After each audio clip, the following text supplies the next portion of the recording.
Well, hello and welcome to Who's Unsung Heroes. Today, I've got the great pleasure of talking to a stuntman who has worked with two doctors, David Tennant and Matt Smith, but he's not the only generation of his family to have been involved in the show. I'm delighted to introduce stuntman Marcus Shakesheff. How are you? I'm good. How are you?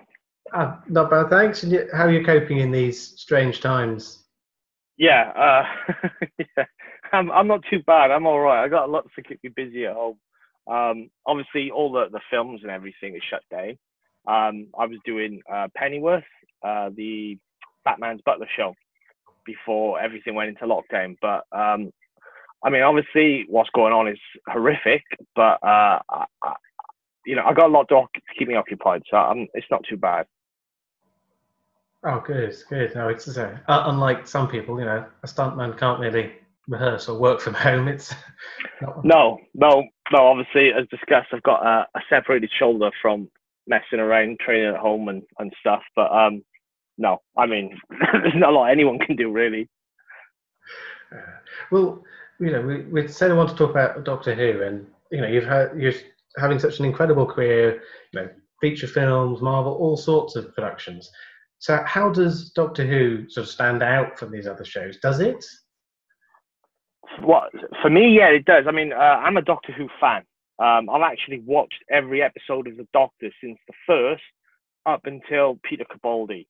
I stopped at I forgot the lady's Whittaker, Jodie Whittaker's Doctor. Nothing to do with her.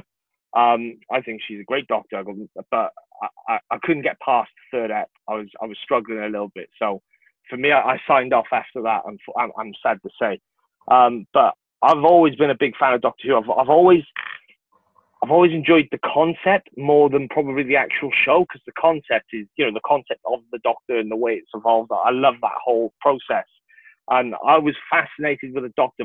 So my Doctor was, if I'm correct, the sixth Doctor, Sylvester McCoy, or was he the seventh? Then Colin was number 6. So he was the seventh, Sylvester McCoy. So he was my Doctor growing up. And I always remember as a kid watching it and my dad going, like, I remember Dalek was about to kill him. And I'm like, I would have been 5 or 6. I'm like cacking myself, like, oh my God, he's going to die. And my dad's going, nah, don't worry, you just regenerate. And that's when I was like, what? What's this regeneration? And my dad explained, oh, once he dies, and that's where I was hooked from, that whole thing, that you could regenerate. So for me, I've always been a fan of Doctor Who, big fan. So as a stunt guy, I've always, as you said, I'm always normally on the big features. I've been very lucky to work on the big features. And when Tennant was the Doctor and it was coming to the end, I was like, oh no, I didn't get to do whatever with Tennant at all. And I was gutted. But then out of the blue, literally, I had a day off. I had a call. Basically, Paul Herbert, another stunt coordinator, doubled the master, that actor. I forget his name now. John Sims. John Sims.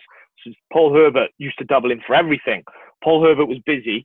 I had the day off. I was the same build as Paul Herbert and John Sims. They're like, oh, do you want to come and double the master? And I'm like, yeah. So, and that was obviously his last episode as well. So I literally just got in there, and I was like, I mean, I didn't do much. He fired a gun at me, and I dived out of the way, and there was an explosion. I mean, you watch it on the show, it looks nothing, how they shot it, but it was diving out of the way of an explosion. So to do his last step was good. The only thing is, there was definitely, when I was on set, there was definitely a sadness in the air, especially from Tennant, because it was his last step. You could tell that it was a little uncomfortable, but I was just glad to get in there and going, yes, I got that one. And then when I did Matt Smith's episode, what was funny is, because of the way I work, like I showed you my collection of DVDs I have to catch up on, because of the way it works. So I don't get to watch. I know Doctor Who's on a Saturday. I don't get to watch it. I always have to watch catch up. And sometimes, like, I can be in the studio from Monday to Friday, come on the weekends, and you just might not be in that place to watch it. So I tend to wait till the box sets come out and binge watch them. So when I worked on Matt Smith's episode, I hadn't actually watched any of Matt Smith's stuff. So I was excited going in, but I hadn't actually watched him. And at the time, I was like, I thought Tennant was such a good Doctor, I thought no one can beat him. And So I did Matt Smith's episode, and then afterwards watched all of Matt Smith's. I was like, oh my god, he's such an amazing doctor. But I still got in there, got to chat and everything. And he was cool, but I didn't realize how good he was. I mean, I remember thinking, bloody hell, he's young. But no, he was good. He's really good. Those two, for me, were the best. And that Matt Smith episode was Cold War, which brought the Ice Bodies back. Yes. Which I was excited about, because obviously they're in with the first Doctor when they were introduced. So yeah, I knew the guy. Spencer Wilding. Yeah, Spencer Wilding, who I know him quite well from working in the film industry. So he was playing him, and then because he bashes me down by the Ice Warrior, I was like, yeah, this is so cool. No, it was good. It was good. What was funny though, at first, before I met Matt Smith, they had a stand-in who was standing in for Matt Smith, so he was in the costume and stuff. I thought he was the Doctor. So I was chatting to him for ages. We had such a bizarre conversation, because he must have felt like, I don't think he snagged that I thought he was the actor playing the Doctor. It was only later on I went into the makeup chair and I could hear there was Matt Smith and Amy Pond, the actress's name now. Karen Gillan. Yeah. So, but this was what's funny. Those two were in the chair, but I didn't realize till later she wasn't in that episode. So what they were doing was they were doing crossover episodes or pickups of something else, but her and him were basically in the chair and they were bantering along. It was only when I saw him in the costume and I was like, right, I connected.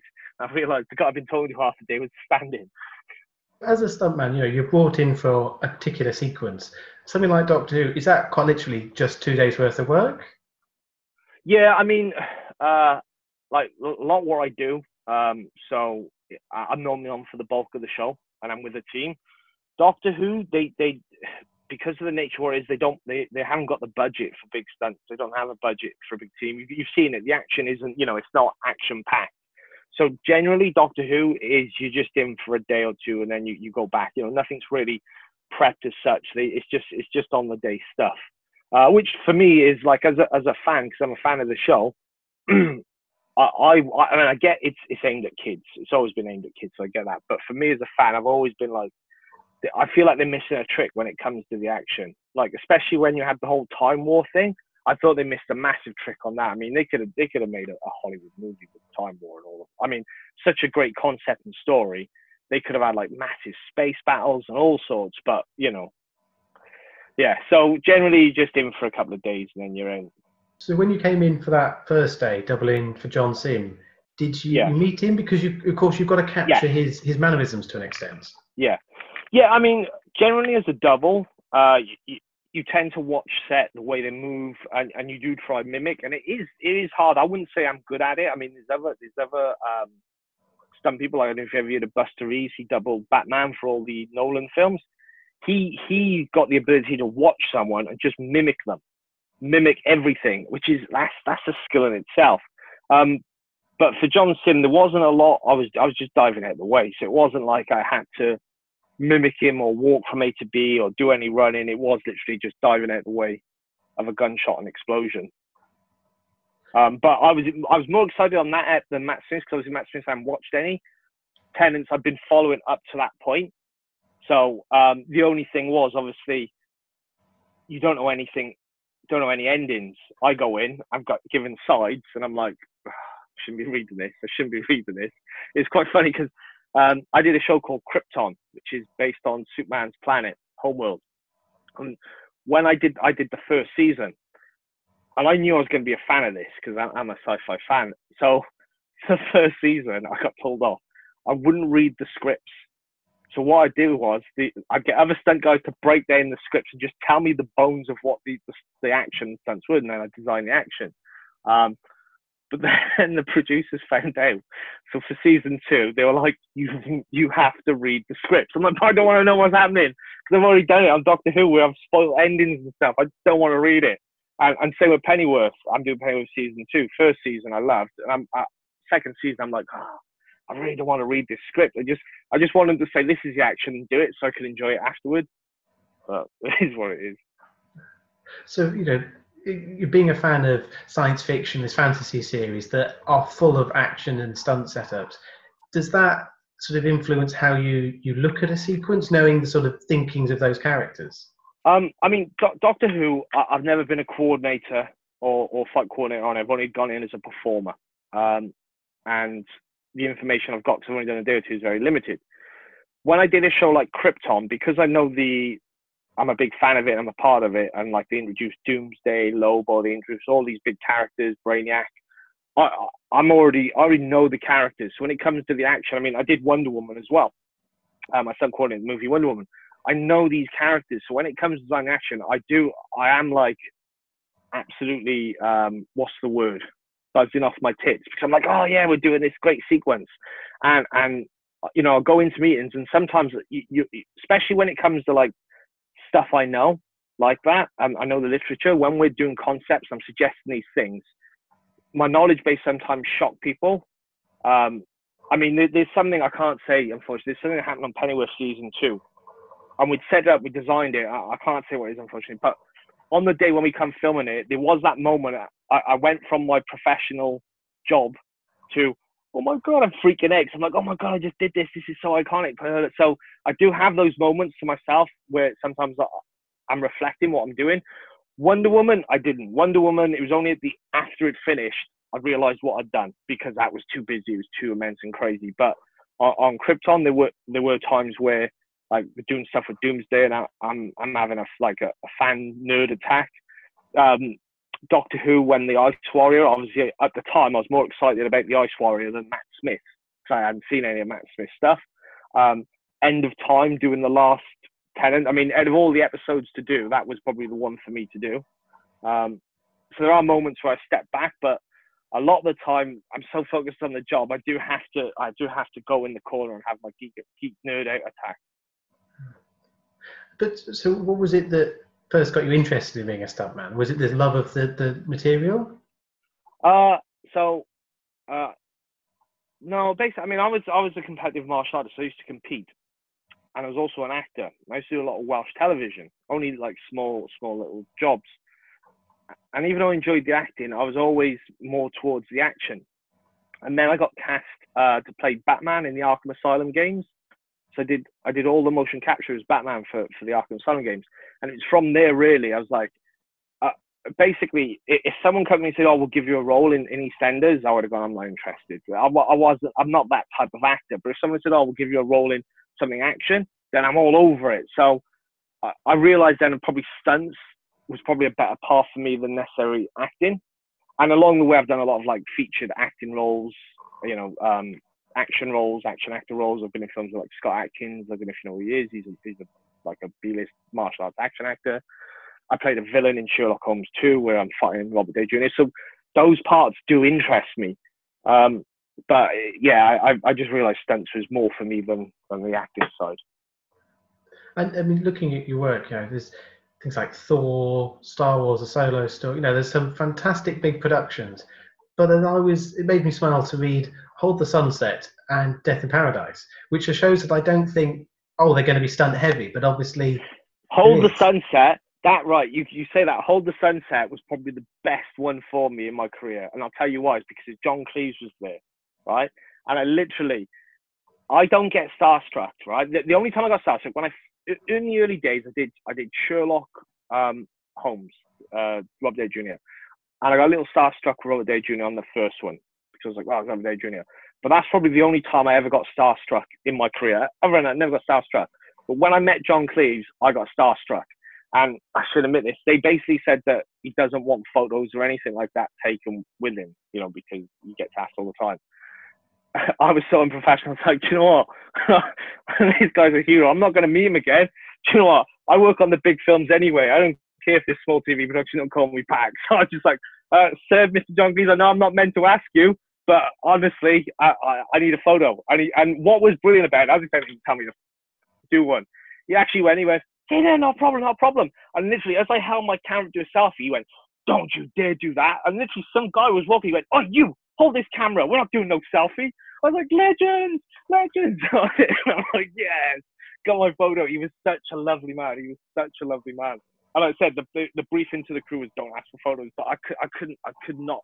Like I said, any other time, not a problem. any other actor, yeah, whatever, I don't care, whatever. But John Cleese, how can you not? How can you not with a man such a legend? So I know you say about these big productions, but when you do small productions like that, and you're with someone like that, or even Doctor Who, an iconic Doctor, definitely worthwhile, 100% worthwhile. Just those moments, I think you remember. And who would have been your sort of inspirations within the stunt world? You know, who were the stuntmen that you looked up to or learnt from? Well, I had an epiphany one day. So I was doing acting, I wasn't enjoying it. I love my martial arts, and I didn't want to be a teacher, because to be a teacher, unfortunately, you have to water down and have to sell your soul a little bit to have a big school. That is the reality. And I'm not disrespecting any school, but that is the reality. To keep it hardcore, unless you're doing like MMA, if you're doing some style, you have to water it down for the masses to make any type of money. And that just wasn't interesting me. And I was watching a Jackie Chan film, Project A, and I saw there's a big like bar restroom fight in it with it's all kicking off, and I'm just watching it. I'm watching Jackie Chan hit these guys. And I'm like, man, I could do that. And that was the moment when I realized, like, yeah, do you know what? I need to do stunts. And then, you know, I was always into the big like films, like the 80s, 90s action films, Arnold Schwarzenegger, Stallone, Jackie Chan, Jet Li. You know, I was heavily influenced by Hong Kong cinema. So I started studying all like the stunt people in Hong Kong cinema. Then I started studying all the people in Western cinema. So like you got Vic Armstrong. He's a really, really good stunt coordinator. He did all the original Indiana Jones, Superman films. He doubled Christopher Reeves. He doubled Harrison Ford. You know, that guy's a legend. So there were a lot of people like that I just, you know, I was just in awe about. And Vic Armstrong, fair enough, when I was 22 or 23, I was umming and ahhing whether to try do the action actor route and try do stunts through acting, or become a stuntman, because you have to do like certain professional qualifications. And Vic at the time was doing the Bond film. It was the one with Halle Berry. I can't remember what it was called, but it was the one with Halle Berry. And I emailed him out of the blue, just basically with my dilemma, I don't know if I need to do this. And he invited me down to set. So, you know, and this was the first time I'd been on a big movie set. I hadn't even done the Arkham Asylum games at this stage. So I went down to Pinewood Studios, first time down there. The only thing was, I was thinking about 2 days before I went down there, I tore all the ligament to my ankle. So I went down hobbling, and everyone thought, I was like, what's this guy doing? What's he hobbling around? And that was a really good experience, because that definitely gave me an into whether I wanted to do this or not. You know, the guys, a lot of them were hanging around, then there were rehearsals, you know, it was, so it was from there really. I thought, yep, I'm going to do stunts. This is what I think is right for me. Wow, and what a great introduction to it. You know, Vic, as you say, is such a legend. So how was it then when you found yourself for the first time actually working on these big budget productions? That must have been a fantastic moment. I actually nearly quit. Because I got on the stunt register, and then the first big job I did, it felt more what it was just I was new in, so no one was going to trust me with anything big. They don't know who I am. But the first big job I did, it was I can't remember the film, but it was basically it was long hours. It was winter. Got there when it was dark. Leaving when it was dark. It was sandy. It was like in a warehouse. There was sand everywhere. You were knocking your pipe out all day, and all I was doing was just fighting in the background. And I was like, literally, that first day, I was like, I don't know if this is for me. I don't want to be an essay or an extra in the background. This is not what I signed up for. But then, straight after that, I went on to Sherlock Holmes, and that was it. That done it for me. That was it. It was like, yep, this is definitely for me. And Sherlock Holmes 2, obviously, I had an acting part playing a character, but in Sherlock Holmes 1, there's a sewer scene where they're in a sewer trying to disarm a bomb, and some thugs come in, and I play one of them. And as I come in shooting, Jude Law shoots me, and I fall down on the ground. So that for me was like, yep, this is definitely what I want to do. And more recently, obviously, not long since I had May the 4th, there was a fantastic picture of you with Chewbacca. As a fan, how was that to finally be on the Star Wars? Yeah, I mean, same again. I had some time. Actually, I was nursing an injury. I had some time off, and I was asked to go in on it. And the thing is with Star Wars, though, you're not allowed any phones on set. And I didn't have my phone. So I was like, oh, you're not going to have your phone. I didn't have my phone. basically, I won't say who, but some of the costume basically have phones for continuity, don't they? So one of them had taken a picture, and Chewbacca was next to me, and I was like, he didn't get in the picture, but I just literally went, as he was walking by, I went, look, I've always wanted to hug a Wookiee. And he went, what? I went, I've always wanted to hug a Wookiee. I went, come here. And as I hugged him, I went, right. Pulled out and they took the photo. He's like, oh, you can't do that, whatever. And then that basically, I didn't have, because obviously they wouldn't give you the photo. They're not allowed. And even afterwards, I don't think they're allowed. So I'm a bit like, shh, I don't know what the rules are. But when the May 4th come out, all these people would worked on the Star Wars were all posting Star Wars pics. I'm thinking, well, it must be all right then. And then that costume person out of the blue went, oh, you might like this. And I'm like, so that's the first time I'd seen it. And I was like, oh my God, Chewie. Yes, it's the first time I'd seen it. Look, even my little pal got my little pal Chewie. So it's the first time I'd seen it. So I was like, oh yes. So and that was a good experience. I mean, because I hadn't done a Star Wars up to that point. Though for me, even though the new Star Wars are cool and cool to work on, a privilege, the original three will always sort of stand different to. They don't have the same nostalgia for me. It's cool to be a part of, but you know, those original three, if you're a part of them, then you're a legend. Yeah, working on those, they were breaking new ground, whereas as today, it's obviously an iconic film, but it's not exploring new techniques in the way that the first were, I suppose. Yeah, no. And, you know, those first three, like many other people, I grew up with. The new ones I haven't grown up with, so they don't have the same hold for me. But, you know, so, like I said, I was still very happy to have done it, got the credit. You know, it's definitely ticking a box. And just bringing it back to Doctor Who, because I'm aware that I'm running out of time. I said that, you know, 4 generations of your family have been involved in the show. Yeah. Could you perhaps explain a little bit about what I'm talking about? So my sister used to work on the show, and I think she used to work for art department. And there's a scene, you might know the episode, but it's the episode with the haunted house. And so this would have been Hyde with Matt Smith and Jenna Coleman. Yes, and the guy who's investigating has a wall with all these pictures on, all these like old photos. All those pictures are basically, it's my family album from my grandfather to my great grandfather, photo album basically. And what happened was they needed all these old photos, and my mum, you know, she keeps all of that. She keeps all their family history and family tree. So my sister knew that she had access to it. She said, look, I'll get you, you know, whatever you want. We've got photos almost as far as the Victorian times. What do you want?